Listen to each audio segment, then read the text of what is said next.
Begini, anak Abbas ini, kalau menurut saya, ini memang tukang lapor. Tukang lapor ini. Dulu, 1 tahun yang lalu, kalau saya tidak salah, mereka ini bersahabat dengan Denis Chariesta. Grup-grup mereka waktu itu yang mengganggu saya. Dan Farhad itu sering bersama dengan Denis dan Uya-Kuya dan lain-lain. Tapi belakangan waktu itu juga Farhad melaporkan Denis. Nah, jadi bagi saya kalau Farhad melapor itu nothing, nggak ada artinya di mata saya itu nggak ada. Dan dan apalagi pasal yang dilaporkan itu sangat tidak logik dan penerimaan laporan itu pun salah dan itu sudah kita surati.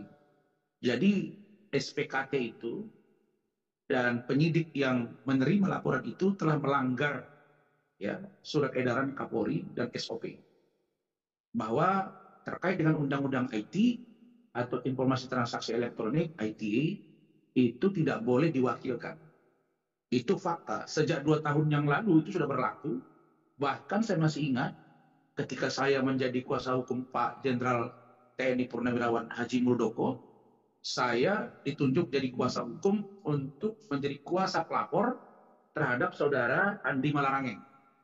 Dalam hal itu waktu itu adalah kaitan dengan Partai Demokrat yang sempat dualisme antara Demokrat KLB Silangit dengan Demokrat kubu AHY.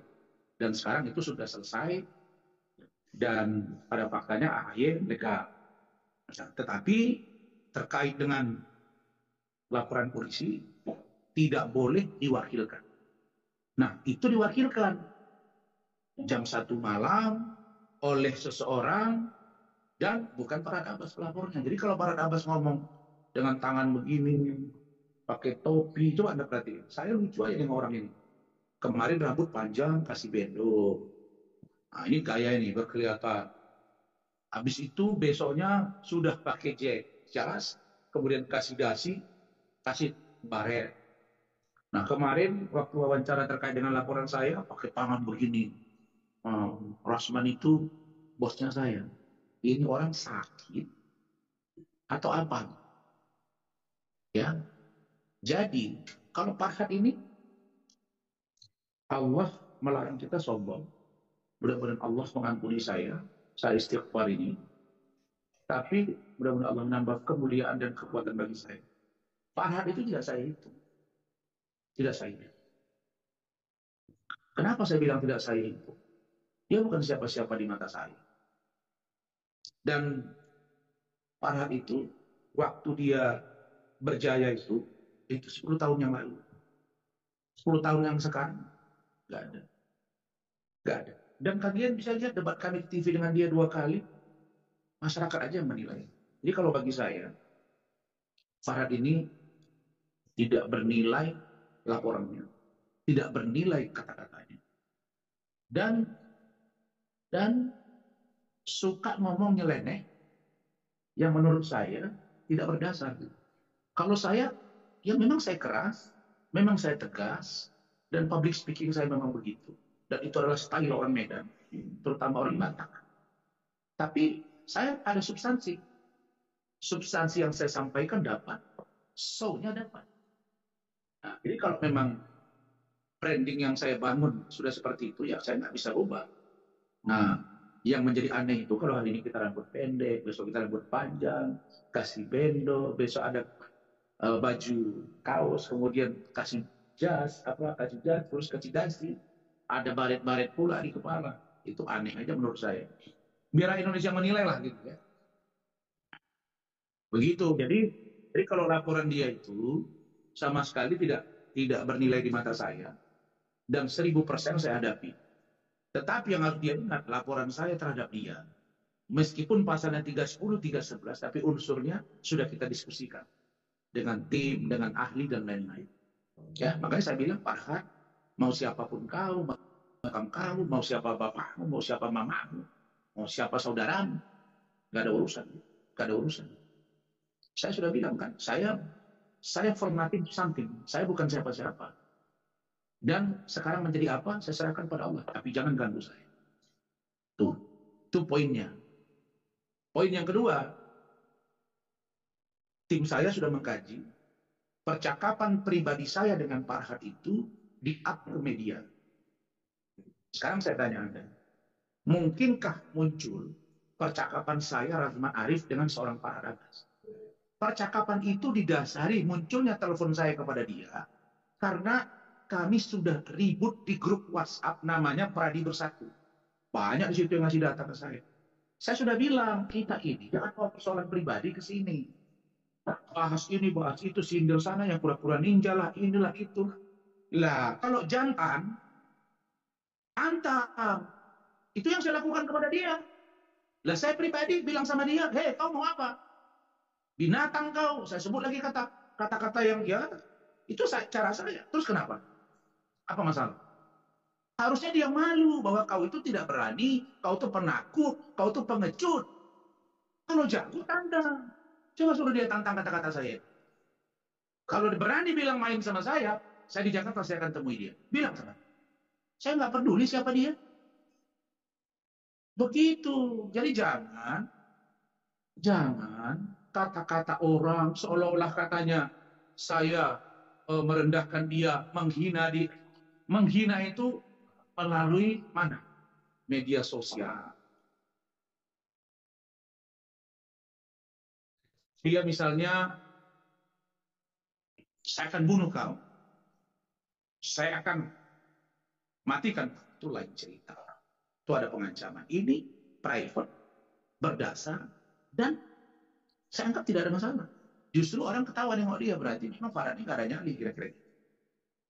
Jadi itu yang saya sampaikan. Adapun terkait dengan, sebentar, saya lurusin dulu. Ini jangan dipotong-potong ya, tayangkan semuanya. Kemudian saya ingin sampaikan bahwa terkait banyaknya statement dari beberapa pengacara Peggy Setiawan. Saya sampaikan begini, teman-teman saya, rekan-rekan saya, para pengacara Peggy Setiawan, saudara-saudara itu kemarin membela Peggy Setiawan dengan semua argumentasi hukum yang kalian bangun. Kita nggak pernah komplit. Kita nggak pernah komplit. Saya menghargai dan bahkan saya mendorong. Dan sebelum dilakukan sidang pra-peradilan, kuasa hukum Peggy Setiawan itu datang ke Komisi Yudisial, minta hakim diawasi, dipantau supaya jangan sampai menyalahgunakan dan atau memutus yang tidak menurut mereka memenuhi rasa keadilan. Kita nggak protes. Dan hakim itu menjatuhkan putusan dan hari itu juga malamnya dibebaskan. Artinya polisi samaan atau kata mereka nurut, mereka patuh. Tapi lalu kemudian polisi mendalami, lalu kemudian saya sebagai warga negara dan praktisi hukum dengan tim saya mendalami, ada keganjilan dari putusan itu.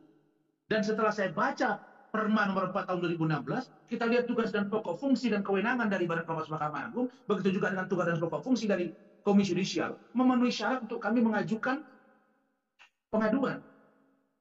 Kita mengadu, dalam tanda kutip melaporkan, terkait dengan bunyi putusan yang kita anggap ultra petita, melebihi dari yang seharusnya, melebihi dari petitum dari pemohon, dari penggugat. Kan ada posita, ada petitum. Itu yang disebut dengan ultra petita. Lah saya sarjana hukum, praktisi hukum, saya juga seorang dokter, tapi saya juga berdiskusi hukum, akademisi, ya, polisi yang pensiun maupun yang masih aktif, jaksa, hakim. Kita berdiskusi. Ini kan bicara keilmuan. Bukan bicara pribadi atau institusi. Bukan. Ini menguji. Gitu ya. Nah, jadi ketika saya uji putusan ini dikait dengan Badan Pengawas Mahkamah Agung, terus apa masalah? Kenapa Anda keberatan? Kan tidak ada larangan. Kalau saya dianggap memfitnah, beda cerita. Fitnah itu kalau misalnya saya mengatakan bahwa Hakim Eman Sulaiman telah menerima gugatan atau mengabulkan seluruhnya gugatan dari gugatan dari saudara atau pengacara dari Peggy Setiawan yang bertindak untuk atas nama Peggy Setiawan karena menerima uang suap atau karena diintervensi. Nah, itu baru apa yang saya dalilkan harus saya buktikan. Itu konsekuensi hukumnya. Ini kan tidak, saya menguji. Atau saya melaporkan Pak Eman Sulaiman ini ke penegak hukum yang lain dengan laporan abuse of power, penyalahgunaan kewenangan. Itu ranahnya pidana. Ini kan perdata, Bapak. Tidak ada pencemaran di sini.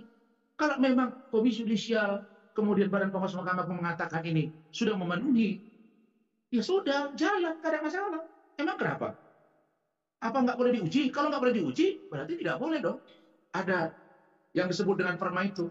Kan perma itu dua situ yang dilanggar. Yang dilanggar oleh putusan Hakim Muhammad Sulaiman. Pertama, tentang penyidik dapat mentersangkakan lagi sepanjang ditemukan dua alat bukti yang sah menurut hukum dan tidak sama dengan alat bukti sebelumnya. Kenapa dia kunci?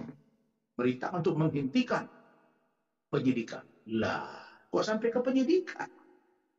Kemudian putusannya lagi dengan mengikat pada putusan-putusan selanjutnya. Lah. Kok melebihi kewenangan? Gitu loh, Bapak. Nah, kemudian diuji. Ini boleh diuji kata Mahkamah Agung. Di mana bab 4, pasal 3. Disebut di situ ya akan memberi teguran, akan memberi petunjuk ya terkait dengan putusan pra-peradilan yang melanggar secara fundamental. Itu ada. Jadi dasar saya itu berbasis networking yang saya bangun dalam kelompok diskusi kami. Dan ini tidak main-main gitu. Jadi kalau saya boleh katakan, ya kita tunggu saja hasil dari KY dan Badan Pengawas Mahkamah Agung. Kenapa kok Anda marah-marah? Kan tidak saya suruh supaya Peggy Setiawan masukkan ke penjara lagi, kan enggak? Tuh, 2 poin ya.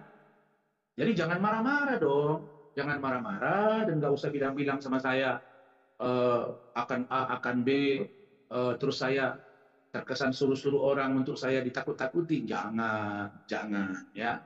Saya hormat pada senior saya, ya pada abang saya. Tapi jangan pernah takut-takuti saya. Saya tahu apa yang harus saya lakukan. Ya, kita ini sama-sama merangkap, kita ini sama-sama cari makan, kita ini sama-sama membangun branding nama kita. Dan saya yakin bahwa sahabat saya, abang saya, rekan saya itu paham, silakan. Kita bekerja untuk masing-masing kepentingan hukum yang kita yakini, tanpa harus mengintervensi siapapun. Saya kira itu pesan yang ingin saya sampaikan, karena saya paling tidak suka kata-kata menggertak. Ya. Nah, karena saya pun tukang gertak juga. Jadi nggak usah gitu-gitulah. Ya. Jadi saya kira nggak usah berusaha untuk mengadu domba, memecah belah dan lain-lain. Nah, kita kan saling kenal di lapangan ini kan karena sama-sama punya nilai juang, sama-sama punya nilai keberanian, sama-sama merantau kan. Bukan saya ini kayak cumur-cumur di pinggir jalan dikutip terus dibesarkan oleh orang terus saya digertak-gertak. Kau nggak boleh gini, kau nggak boleh gini. Kamu siapa dia? Ngatur-ngatur saya. Kita menghargai pertemanan, yes. Berkawan, yes. Saya paling hormat, tapi jangan intervensi saya. Ya. Itu jelas itu. Itu kalimat saya, orang-orang yang mengadu domba itu hanya akan bermimpi, karena sesungguhnya tidak akan pernah pecah saya dengan grup saya, kelompok saya dengan teman-teman saya, dan orang-orang yang saya anggap senior dari saya berkawan, bersahabat di lapangan. Ya. Jadi saya pikir itu. Nah, itu ya, jelas itu poin dari saya.